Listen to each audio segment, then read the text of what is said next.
बात करेंगे झारखंड की सियासत की। तो झारखंड की सियासत में इन दिनों ये सवाल सबसे अहम हो गया है कि आदिवासियों का सबसे बड़ा हिमायती कौन, जेएमएम या बीजेपी। और इसे लेकर इन दोनों ही तरफ से बयानबाजियों का दौर शुरू हो गया है।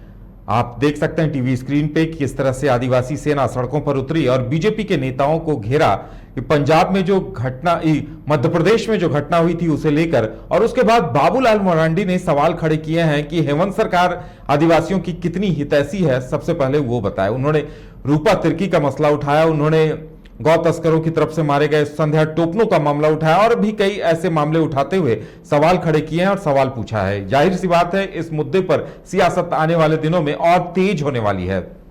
और ज्यादा जानकारी के लिए इस वक्त हमारे साथ हमारे संवाददाता मदन जुड़े हुए हैं, सीधे चलेंगे उनके पास। मदन, जिस तरह से आदिवासियों का हिमायती कौन, इसे लेकर जो बहस का दौर शुरू हुआ है, क्या लगता है कि यह मुद्दा आने वाले दिनों में और तूल पकड़ेगा?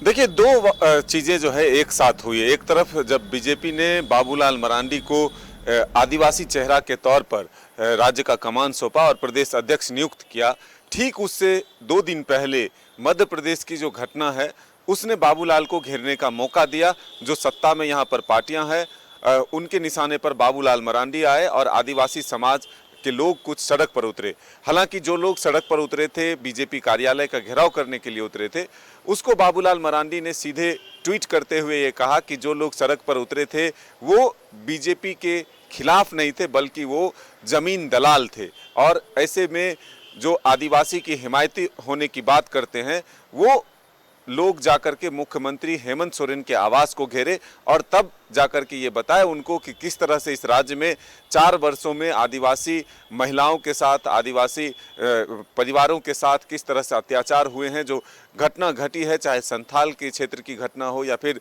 चाईबासा की घटना हो या फिर अन्य जगहों की जो प्रदेश के अलग अलग हिस्सों की घटना है, उसको जिक्र करते हुए बाबूलाल मरांडी ने ट्वीट किया और सीधे तौर पर आरोप लगाया सरकार पर कि सरकार जब आदिवासी के नाम पर यह बताती है कि हम सबसे बड़े उनके हितैषी हैं, तो ऐसे में आदिवासियों के साथ इतना अपराध कैसे होता है।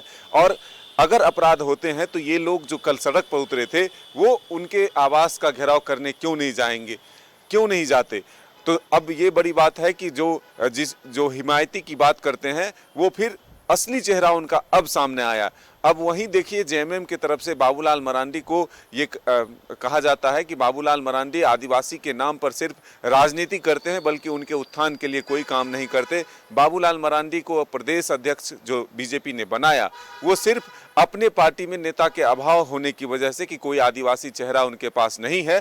ऐसे में मुख्यमंत्री हेमंत सोरेन की लोकप्रियता से घबराकर बीजेपी ने बाबूलाल मरांडी को अपना प्रदेश अध्यक्ष बनाया। हालांकि इससे कोई फर्क नहीं पड़ता। इतना तक कह डाला जेएमएम के प्रवक्ता ने कि बाबूलाल इस जन्म क्या 10 जन्म भी अगर जन्म लेते हैं तो मुख्यमंत्री हेमंत सोरेन की तुलना में बराबर में नहीं आ सकते। तो अब सीधा एक तरह से कहें तो जंग इसको लेकर के छिड़ा है कि आदिवासी का हितैषी कौन। बीजेपी भी यह मान रही है कि 2024 के चुनाव में किस तरह से अधिक आदिवासी समाज के लोगों का वोट अपने पाले में किया जाए। जो सत्ताधारी दल है आरजेडी, कांग्रेस, जेएमएम, उसकी भी कोशिश है कि अपने पाले में अधिक से अधिक आदिवासी वोटरों को किया जाए, आदिवासी समाज को अपने पक्ष में किया जाए। तो ये चीज़ें जो है अब सीधे तौर पर आपस में टकराहट की है कि अब आदिवासी के हिमायती कौन है, इसको लेकर के बहस छिड़ चुका है, जंग छिड़ चुका है और इसी के बीच आरोप प्रत्यारोप का दौर जो है वो लगातार बढ़ता जा रहा है।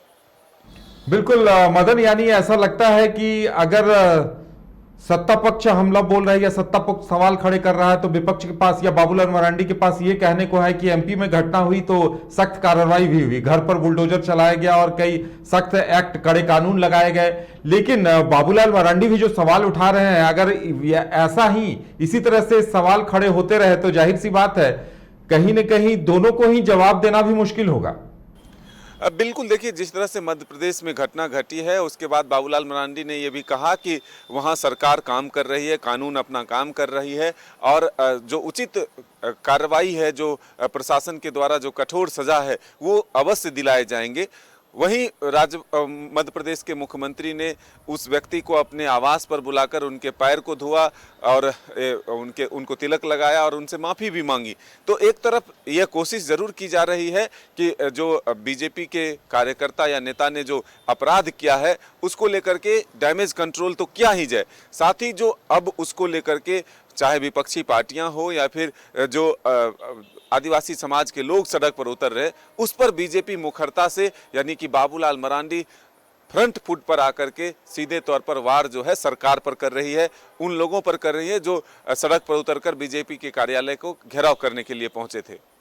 चलिए मदन, हमारे साथ जुड़ने के लिए, तमाम जानकारी देने के लिए आपका बहुत बहुत धन्यवाद। तो ऐसा लग रहा है कि झारखंड में विपक्ष के पास भी मुद्दों की कमी है और कहीं न कहीं सत्ता पक्ष या फिर आदिवासी संगठन भी बीजेपी को घेरने की कोशिश कर रहे हैं इस मुद्दे पर। वहीं बीजेपी सत्ता पक्ष को लेकर सवाल खड़े कर रही है। देखने वाली बात यह होगी कि इस बहस का अंत कहां होता है और अंजाम क्या निकलता है। लेकिन जो भी हो, आदिवासियों के खिलाफ अगर इस तरह की घटनाएं हो रही हैं, जिस तरह के सवाल बाबूलाल मरांडी खड़े कर रहे हैं, तो उन पे सत्ता पक्ष को भी जवाब देना पड़ेगा कि क्या कुछ कार्रवाई हुई है, चाहे रूपा तिर्की का मामला हो या संध्या टोपनो का मामला हो। फिलहाल हमारे साथ इतना ही, हमें दीजिए इजाजत और आप देखते रहिए न्यूज़ बाइस्कोप। नमस्कार।